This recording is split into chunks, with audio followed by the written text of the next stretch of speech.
answered by the ambulance service within the necessary 8 minutes. Now, this is the Leader of the Opposition's blueprint for government. Does my right honourable friend agree with me that instead of campaigning for more politicians in Wales, Labour should be focusing on delivering the health services that the people of Wales thoroughly deserve? Mr Speaker, I completely agree with my honourable friend. I had to call an ambulance, a 999 call for my father-in-law at 11 o'clock one morning. It arrived at 4 o'clock the following morning. My father-in-law then had to wait for another 6 hours outside an AE unit in the back of an ambulance, where the Welsh Labour government in the ambulance bays had actually built industrial fans to waft away the diesel fumes. Mr Speaker, this is totally unacceptable. They are cutting the NHS budget in Wales by around £65 million, and yet they can find £120 million extra for more politicians in Cardiff Bay. Williams. Thank you, Mr Speaker. The Health Minister for England announced £200 million extra spending for dentistry. I asked her repeatedly, was this within the English budget or was it additional, where it would produce a ban as consequential? All she could answer was that it was additional. Repeatedly she said that. Now, can the Secretary of State tell me, does the £200 million extra for dentistry in England produce about £10 million extra for Wales, or does it produce nothing at all? Or perhaps he doesn't know either. Well, Mr Speaker, as a result of the budget, around £170 million extra will be going to Wales. The honourable gentleman knows that Wales receives around 20% extra to deliver healthcare, and it is therefore absolutely appalling that the Welsh Labour government are unable to deliver the same services that are supplied in England. And isn't it interesting, Mr Speaker? We're talking about the National Health Service. Labour claim to be the party of the NHS, and where are they, Mr Speaker? They're not standing up for a supplementary on this question because they're absolutely ashamed of the level of healthcare that they've delivered in Wales. Let this not become a blueprint for the rest of the United Kingdom. Mr Speaker, a 90-year-old constituent of mine waited 31 hours in the back of an ambulance outside the Wrexham Mile Hospital waiting to be seen. Betsy Cadwallader Health Board, which serves North Wales, is responsible for 80% of the preventable deaths in Wales. Would the Minister agree with me that the Welsh Labour government who run the NHS is putting lives at risk? Mr Speaker, the Honourable Lady is absolutely right to raise concerns about the level of healthcare being provided to her constituents in South Wales. And what is really shocking, Mr Speaker, is that when the independent commissioners at the Betsy Cadwallader Health Board raised serious concerns about over £100 million of money being misspent, the Welsh Labour Health Minister called them in and sacked them. No wonder we're not getting the right level of healthcare in Wales, Mr Speaker. The Minister, the Secretary of State, and other Tory MPs bring up a litany of health issues in Wales, but Barnett consequentials are due to a result of health spending in England and need in England. Has the UK government ever made any spending decisions on need in Wales, say in health, and then funded England, Scotland and Northern Ireland as a consequence of Welsh need?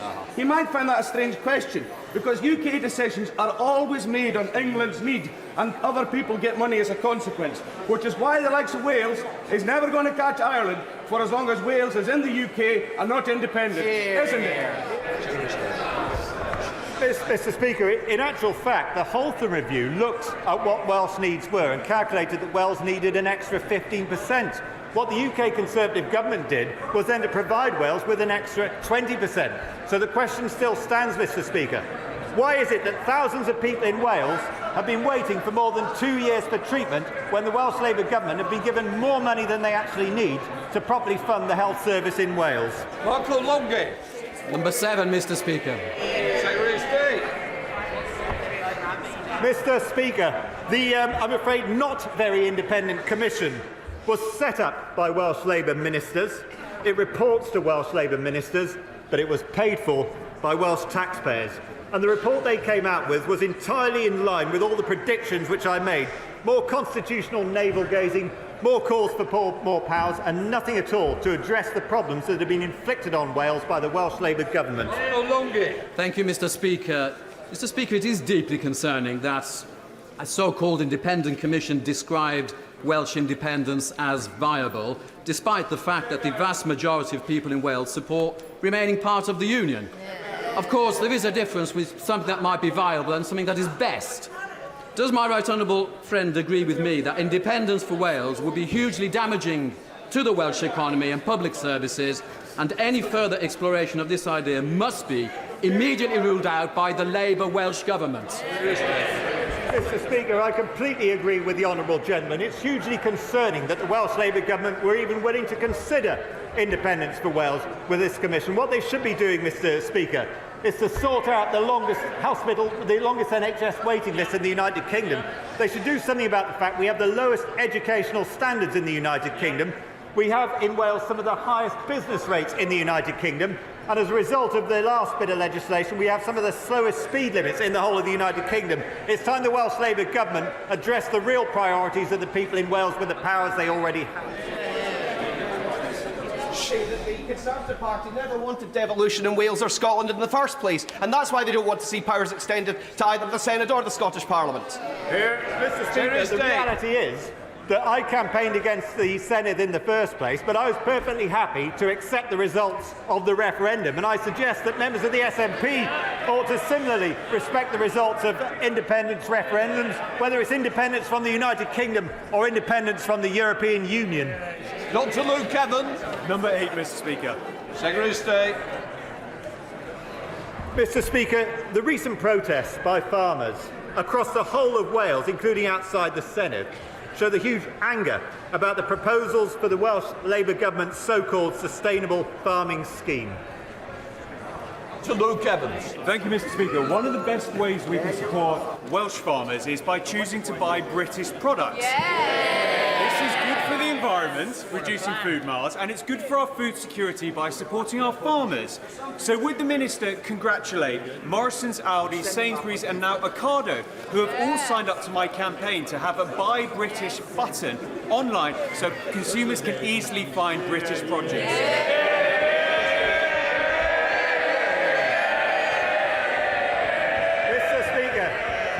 I completely agree with the honourable gentleman about buying British, although I might go one step further and suggest that we buy Welsh food wherever possible.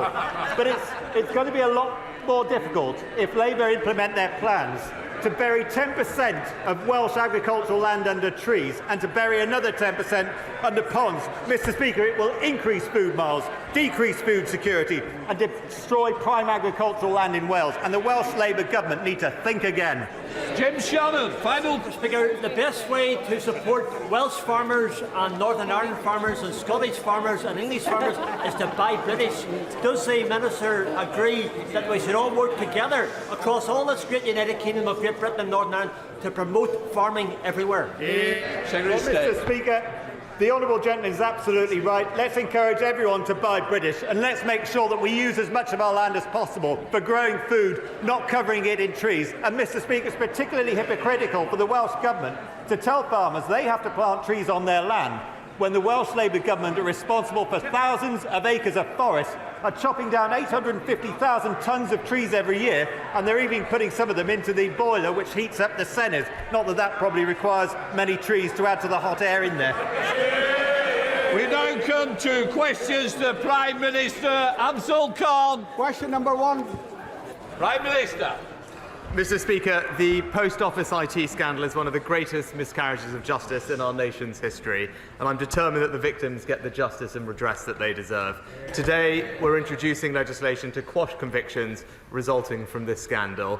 The Department for Business and Trade will be responsible for the new redress scheme, and we're widening access to the optional £75,000 payment. Hundreds of innocent sub-postmasters have fought long and hard for justice. With this bill, we will deliver it. Meetings with ministerial colleagues and others, in addition to my duties in this House, I shall have further such meetings later today. Abdul Khan. Mr Speaker, despite serious opposition from the Archbishop of Canterbury, 3 former Home Secretaries and 3 government advisers on anti-Semitism, social cohesion and on political violence, the levelling up secretary is due to widen the definition of extremism tomorrow.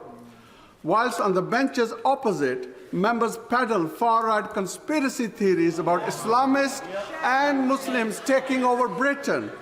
Shouldn't the Prime Minister's priority be getting his own house in order and stepping out extremism, racism and Islamophobia from within his Conservative Party? And will the Prime Minister finally take Islamophobia seriously and agree to the definition? Mr. Speaker, discrimination has no place in our society. And it's important to distinguish between strongly felt political debate on one hand and unacceptable acts of abuse, intimidation and violence on the other. I would urge him to wait for the details of the strategy. It's a sensitive matter, but it's one that we must tackle because there has been a rise in extremists who are trying to hijack our democracy. That must be confronted. And he talks about peddling conspiracy theories. I would just point him in the direction of his previous Labour candidate in Rochdale. Thank you, Mr. Speaker. Armed Forces personnel who served their country for 15 years are eligible for the Long Service Good Conduct Medal, and similar medals are in place for those who make a career of serving in the police, the fire, the ambulance service and the Coast Guard. But as I learnt on a recent visit to Bournemouth Hospital, where I met the dedicated staff there, no such accolade is in place for the NHS. Would the Prime Minister please support my campaign to see if this anomaly can be corrected so the nation can formally recognise those who devote much of their working lives in the NHS to helping others? Prime Minister. My right honourable friend is right that our incredible NHS staff deserve our utmost thanks for their service, and I'm pleased that many NHS organisations, as he knows, have their own schemes in place to do that. We also, of course, recognise NHS staff who are outstanding through our honours system, and MPs are able to acknowledge their work through the NHS Parliamentary Awards, and nominations remain open for that, and I would encourage colleagues to avail themselves of it. But I will make sure that he gets to meet the Secretary of State to discuss his specific proposals further. We now come to Leader of the Opposition, Keir Starmer. Thank you, Mr. Speaker. Can I welcome the legislation on the post office scandal? Mr. Speaker, this week we lost the formidable Tommy McAvoy. He served his hometown of Rutherglen and the Labour government with loyalty and good humour, and we send our deepest sympathies to his wife, Eleanor, and their family. We also learned that the Right Honourable Member for Maidenhead will be taking her well-deserved retirement. She has served this House and her constituents with a real sense of duty, and her unwavering commitment to ending modern slavery is commended by all of us. We thank her for her service. Is the Prime Minister proud to be bankrolled by someone using racist and misogynist language when he says the member for Hackney North and Stoke Newington makes you want to hate all black women? Mr. Speaker, the alleged comments were wrong, they were racist, and he has now, as I said, the comments were wrong, they were racist. He has rightly apologised for them, and that remorse should be accepted, Mr. Speaker. There is no place for racism in Britain, and the government that I lead is living proof of that. Mr. Speaker, the man bankrolling the Prime Minister also said that the member for Hackney North should be shot. How low would he have to sink? What racist, woman-hating threat of violence would he have to make before the Prime Minister plucked up the courage to hand back the £10 million that he's taken from him? Mr. Speaker, as I said, the gentleman apologised genuinely for his comments, and that remorse should be accepted. But he talks about language. He might want to reflect on the double standards of his deputy leader, calling her opponents scum, Mr. Speaker. His shadow foreign secretary, the shadow foreign secretary, comparing Conservatives to Nazis, Mr. Speaker, and the man that he wanted to make Chancellor. The man that he wanted to make Chancellor talking about lynching a female minister. His silence on that speaks volumes. Mr. Speaker, the difference is he's scared of his party. I've changed my party. And Mr. Speaker,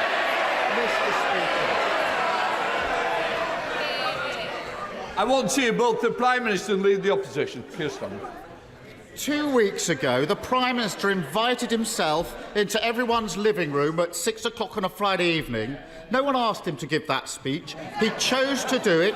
He chose to anoint himself as the great healer and pose as some kind of unifier. But when the man bankrolling his election says the member for Hackney North should be shot, he suddenly finds himself tongue-tied, shrinking in sophistry, hoping he can deflect for long enough that we'll all go away. What does the Prime Minister think it was about the hundreds of millions of pounds of NHS contracts given to Frank Hester by his government that first attracted him to giving £10 million to the Tory party in the first place? Prime Minister. Mr. Speaker, I'm absolutely not going to take any lectures from somebody who chose to represent an anti-Semitic terrorist group, Hizb ut-Tahrir, who chose to serve a leader who let anti-Semitism run rife in this Labour Party. Those are his actions, those are his values, and that's how he should be judged. Mr. Speaker, the problem is he's describing a Labour Party that no longer exists. I'm describing the man who is bankrolling their upcoming general election.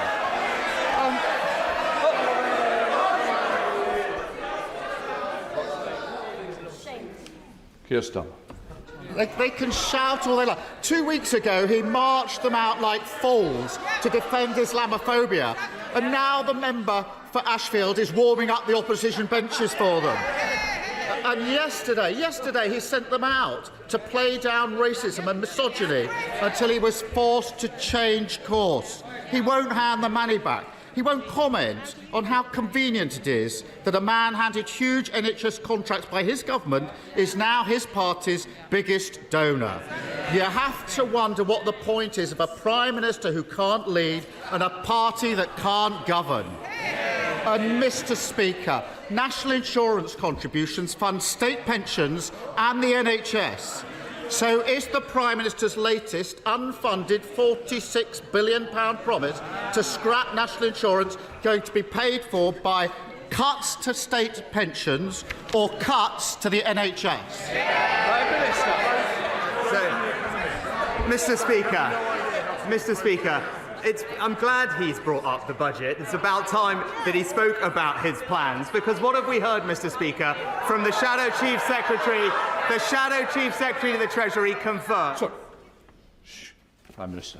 The Shadow Chief Secretary to the Treasury has confirmed that the Labour Party will not be sticking to the Conservative government spending plans. So we now have a litany of unfunded promises on the NHS, on mental health, on dentistry, on breakfast clubs, and that doesn't even include the £28 billion 2030 eco-pledge that he's still committed to. But what we all know, Mr. Speaker, is that while we're cutting taxes, Labour's unfunded promises mean higher taxes for working Britain.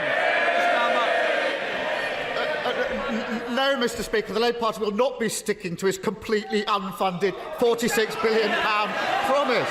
And he thinks he can trick people into believing that, but simply shaking the Tory magic money tree will bring it into existence.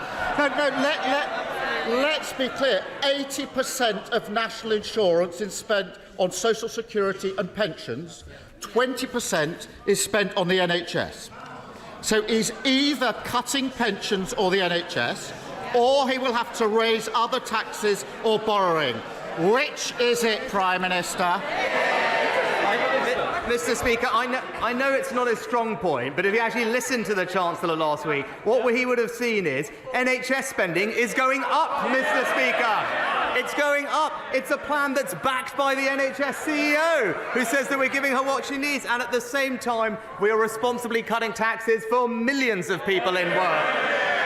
An average worker benefiting from a £900 tax cut, Mr. Speaker. But what I'm hearing for him is he's against our plans to cut national insurance. The highest tax burden since the Second World War. I did listen to the Chancellor, £46 billion of unfunded commitments. They tried that under the last administration, and everybody else is paying the price. And 2 weeks ago, the Prime Minister promised to crack down on those spreading hate, Today he's shrunk at the first challenge. Last week he promised fantasy tax cuts. Now he's pretending it can all be paid for with no impact on pensions or the NHS. All we need now, Mr Speaker, is an especially hardy lettuce, and it could be 2022 all over again. Is it any wonder that he's too scared to call an election when the public can see that the only way to protect their country, their pension and their NHS from the madness of this Tory party is by voting Labour? Mr Speaker, again... No, Prime Minister. Mr Speaker, he talks about pensions. Pensions are going up by around £900 in this year. It's this government that's protected the triple lock for the last 10 years. He talks about supporting working people. It's this government that's cutting taxes for every single person in work, Mr Speaker. It's this government that's investing in the NHS, but all we have from him is a £28 billion unfunded promise. Mr Speaker, I had a look at it. It's here. It's all here. Making Britain a clean energy superpower. He's still stuck to it, Mr Speaker. And if you look through it carefully, there's billions in spending he's already committed to Scotland, billions for Wales. There's actually money for North London too, I notice. But the problem is, none of it is funded. So why doesn't he come clean and tell him under his plans, Britain people's taxes are going up, Mr Speaker? Mr Speaker, millions of people around the UK and Europe have been inspired by the brilliance of Six Nations rugby. And Premier League clubs like Gloucester Rugby, which were funded during the pandemic through loans authorised by the Prime Minister as then Chancellor, have always been grateful for being kept solvent. But the Prime Minister will also know that the finances of some of these clubs are fragile and that the current loan repayment schemes could be crippling. So will my right honourable friend ask the Sports Minister and the Treasury to try and find a solution through this so that taxpayer interests are protected and all of us can go on being inspired by top-class rugby for years to come?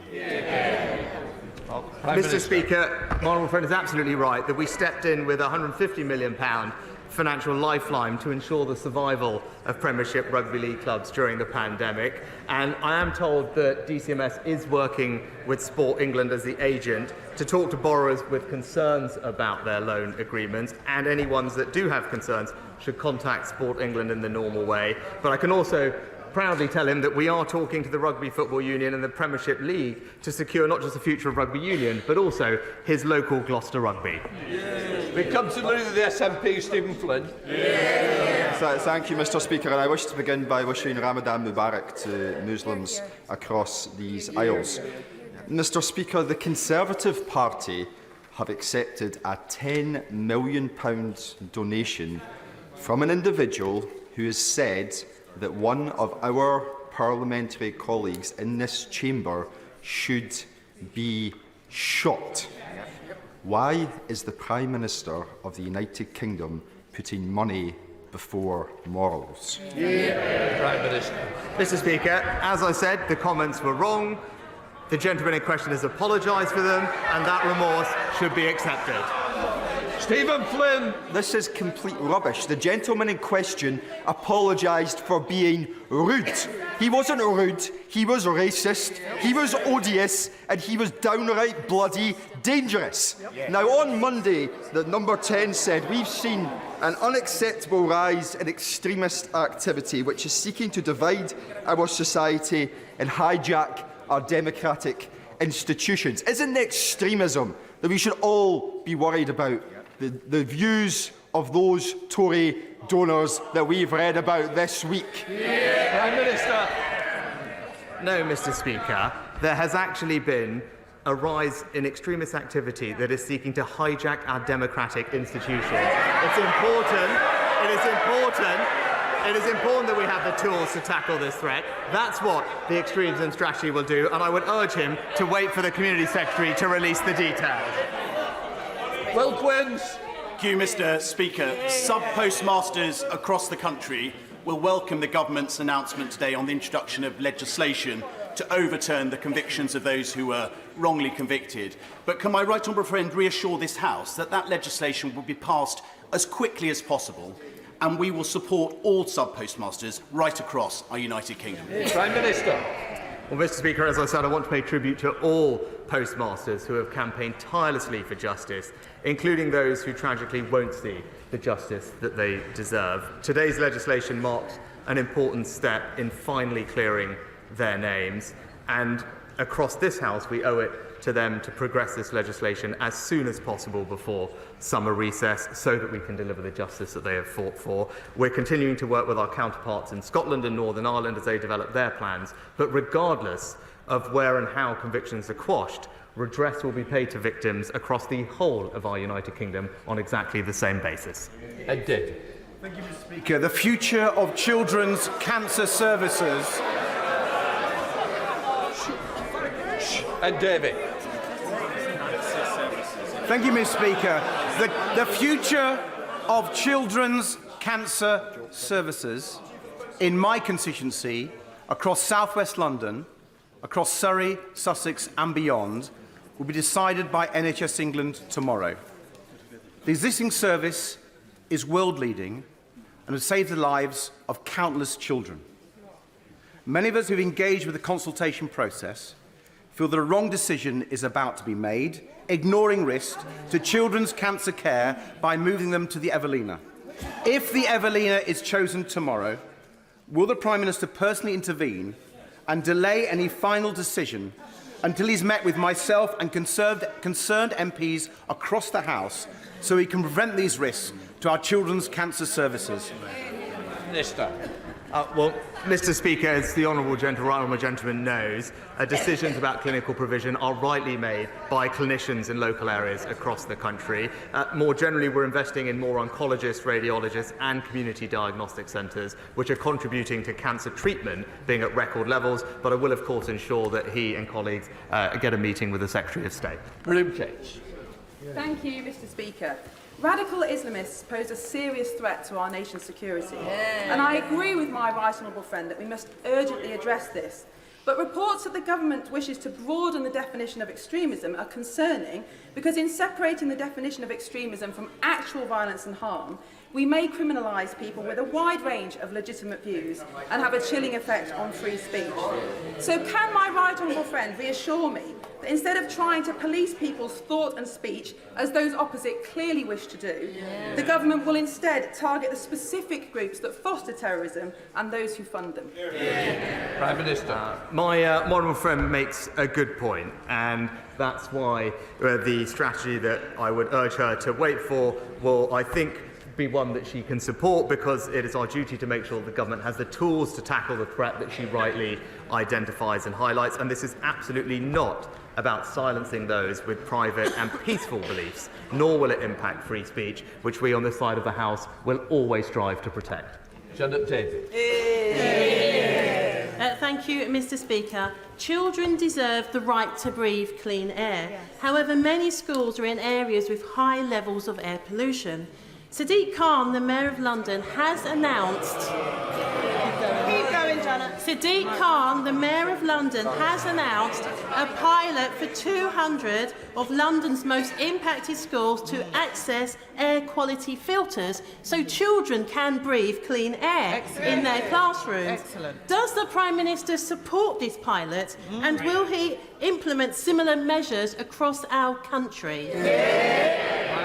Mr. Speaker, I'm pleased that latest published figures show that air pollution has reduced significantly since 2010, and partly due to our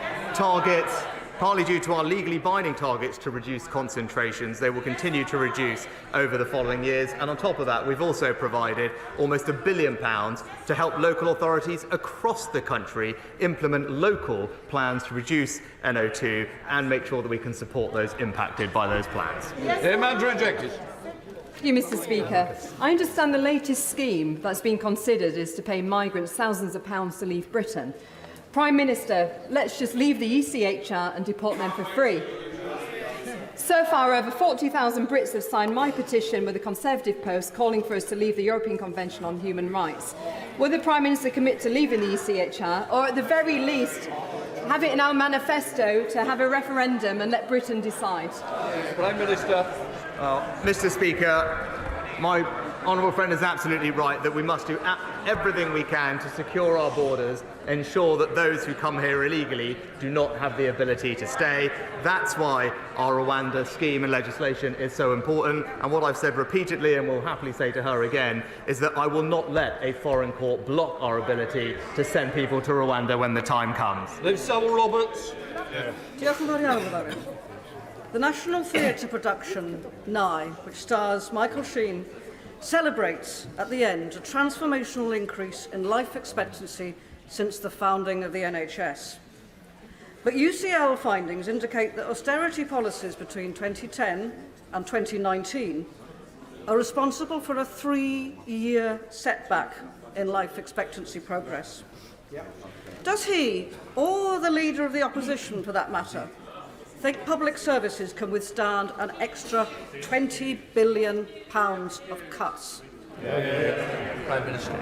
Yeah, well, Mr. Speaker, first of all, I'm pleased that the National Theatre received significant funding from the Chancellor in the recent budget to support their fantastic work across the UK. But I am surprised to hear her raising the NHS when it's her party that's propping up the Welsh Labour government in Wales, which has absolutely the worst NHS performance of any part of the United Kingdom. Mr. Speaker, may I thank my right honourable friend for meeting me 6 weeks ago to discuss the plight of victims of COVID-19 vaccine damage. And may I ask him, following that discussion and his very sympathetic response during the GB People's Forum to Mr. John Watt, who himself is a victim of COVID-19 vaccine damage, whether the government will be supporting my COVID-19 vaccine payments bill this Friday? Mr. Speaker, can I thank my honourable friend for raising the issue and the conversation that I had with him previously, and extend my sympathies to all of those who have been affected by this. I will, of course, make sure that he can meet with the Secretary of State to discuss his bill, and as I committed to him, we are looking at the issue in some detail to make sure that the policies we've got are providing the support that they need to. Speaker, the Prime Minister stood outside Downing Street saying that he wanted to root out hate and extremism. Can you imagine? Yet it shamefully took him more than 24 hours to finally say the remarks by the Tories' biggest donor that looking at the Right Honourable Member for Hackney North and Stoke Newington makes you want to hate all black women were indeed racist. In November, the Prime Minister accepted a non-cash donation to the tune of £15,000 from Frank Hester for the use of his helicopter. So will he reimburse him, yes or no? No, Mr. Speaker, and I'm pleased that the gentleman is supporting a party that represents one of the most diverse governments in this country's history, led by this country's first British Asian Prime Minister. Thank you very much, Mr. Speaker. Later today, I look forward to voting for a tax cut for thousands of my constituents, a national insurance tax cut that will mean £900 off the tax bill for thousands of my constituents. After listening to the rhetoric from the Leader of the Opposition today, does the Prime Minister expect that the main opposition party will vote against this afternoon's tax cuts? Well, my right honourable friend raises an excellent question, because whilst on this side of the House we believe in a country where hard work is rewarded and people can keep more of their hard-earned money, which is why we're cutting their taxes by an average of £900 each, we hear consistently from the party opposite, not only do they disagree with that approach, they continue to cling to unfunded spending promises that would put taxes up, but also the Shadow Chief Secretary to the Treasury, we learnt just yesterday, described our plan to end the double taxation on work as morally abhorrent. And that is a contrast between us and them. Labour will put your taxes up and the Conservatives will keep cutting them. Thank you, Mr Speaker. Many of his backbenchers, and now it seems the Prime Minister himself, have taken to referring to the European Court of Human Rights as a foreign court, as if there's something inherently wrong with things being foreign or people being foreign. Exactly. In what way can a court that the UK has belonged to since 1953, which has an Irish president and a UK justice with an LLB from Dundee, be considered foreign? I think the House needs to hear the Prime Minister commit today to the UK's continued membership of a court and a convention which protected our rights and freedoms for over 70 years. Mr Speaker, when it comes to the issue of tackling illegal migration, when Parliament expresses a clear view on what it believes should happen, supports that with legislation, and that we believe we are acting in accordance with all our international obligations, I've been very clear that I will not let a foreign court stop us from sending illegal migrants to Rwanda. That is the right policy and, in fact, the only way to ensure security of our borders and end the unfairness of illegal migration. Sir Edward Lee. As a general election is not just a mere expression of opinion but a serious choice, will my right honourable friend agree that there is only one potential party of government that has the will, the inclination and the determination to stop mass illegal and legal migration, and that is the Conservative Party? Let's unite our movement and do that. Well, I agree with my honourable friend entirely. And we know this because not only has the honourable gentleman opposite opposed the scheme, he's been clear that even when the scheme is implemented and working, he would still scrap it, Mr Speaker, which tells you everything you need to know. On this issue, their values are simply not those of the British people. There's only one party that's going to stop the boats. It's the Conservative Party. Thank you very much, Mr Speaker. Under this Conservative government's watch, Thames Water have dumped over 72 billion litres of sewage into London's rivers, all whilst racking up multi-billion-pound debts. And reports are now that they could go bust any day. Despite this, the government is still refusing to publish their contingency plans for the collapse of our country's biggest water firm. So, yes or no, does the Prime Minister believe that Thames Water will still exist by the end of the year? Prime Minister. Yeah, well, Mr Speaker, it wouldn't be right for me to comment on individual companies, but what I can say is that our ambitious storm overflow reduction plan is backed by £60 billion of capital investment. We now monitor every single storm overflow across England and have legislated to introduce unlimited penalties on water companies that breach their obligations. The independent regulator and the Environment Agency have the powers they need to hold water companies, wherever they are, to account. Natalie Elfie. Thank you, Mr Speaker.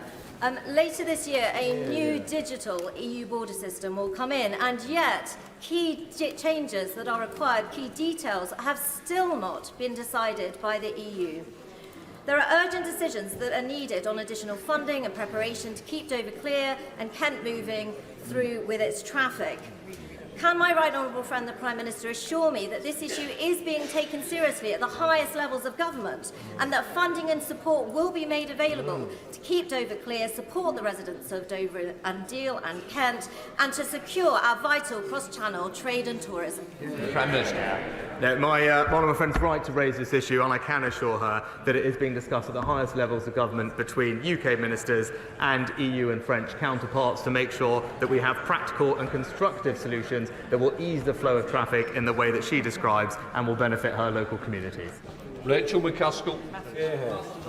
Thank you, Mr Speaker. 158 days and there's no peace and no justice. There is no food, there is no clean water, there is no sanitation and no medical aid. There are just no words left as disease is spreading and the death toll is rising, not least amongst children, victims of these atrocities. It is evident that the Prime Minister's plan is not working. So will he change track for the sake of these children and so many more and work to secure a bilateral, immediate ceasefire between Israel and Hamas? Prime Minister. Mr Speaker, I've said repeatedly that we are incredibly concerned about the growing humanitarian crisis in Gaza. Too many civilians have lost their lives and nowhere near enough aid is getting through. And in contrast to what the Honourable Lady said, actually the UK is playing a leading role in alleviating that suffering, just recently increasing the amount of aid this year to £100 million. Just today, 150 tonnes of UK aid is due to arrive in Gaza, and a full field hospital flown from Manchester to the Middle East last week will also arrive in Gaza in the coming days, staffed by UK and local medics to provide life-saving care. We are doing absolutely everything we can, working with our allies to bring much-needed aid to the people of Gaza. Show them report. Mr Speaker, will my right honourable friend join me in thanking the maternity team at the Royal Cornwall Hospital at Trelisk in my Truro and Falmouth constituency for all their outstanding work they've done to improve maternity services over the last few years. Their sheer hard work, along with the coming new Women and Children's Hospital, mean that there are now no midwifery vacancies in Cornwall, which I think you'll agree is a fantastic achievement.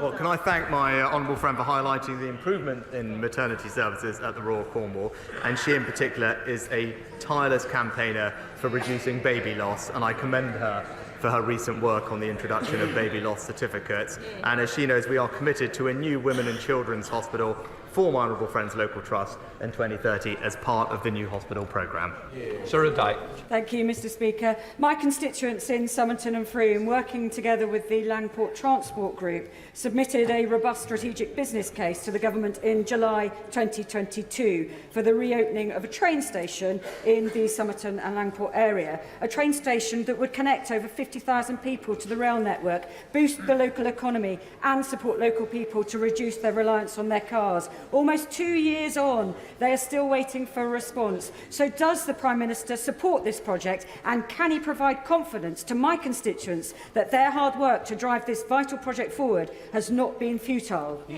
Prime Minister. Well, Mr Speaker, Conservatives in the South West are rightly championing the reopen of local stations, and actually recently Cullompton and Wellington will be one of the places that receives funding as a result of our decision on HS2. But it's because of that decision that we now have freed up billions of pounds of funding to invest in local transport across the country, and it will be local leaders that will be put in charge of that money to prioritise their local needs. Final question, Mark Francois.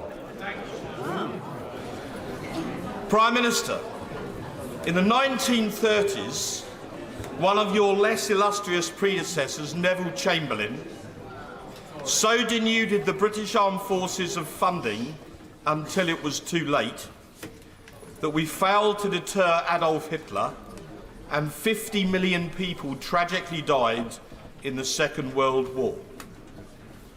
Russia has invaded Ukraine. China is threatening Taiwan. British shipping is being attacked by Houthis in the Red Sea. As the son of a D-Day veteran, could you please assure me and the House of Commons we are not going to forget the lessons of history and make the same mistake again? Prime Minister. Well, can I thank my honourable friend for his tireless campaigning for our armed forces, and he's right to champion them and the role that they play. And I agree with him wholeheartedly that sadly the world that we are living in is becoming both more challenging strategically and more dangerous, and in response to those challenges we must invest more in our armed forces. That is exactly what we are doing, with the largest uplift since the Cold War, and recently topped up with billions of pounds to strengthen our nuclear enterprise and rebuild stockpiles. He rightly mentioned the threat posed by the Houthis and Russia and Ukraine, and I know that he will be proud of the role that the United Kingdom is playing in both of those situations. We are respected and valued by our allies, but most importantly, we on this side of the House will do whatever it takes to keep our country safe. That completes Prime Minister's questions.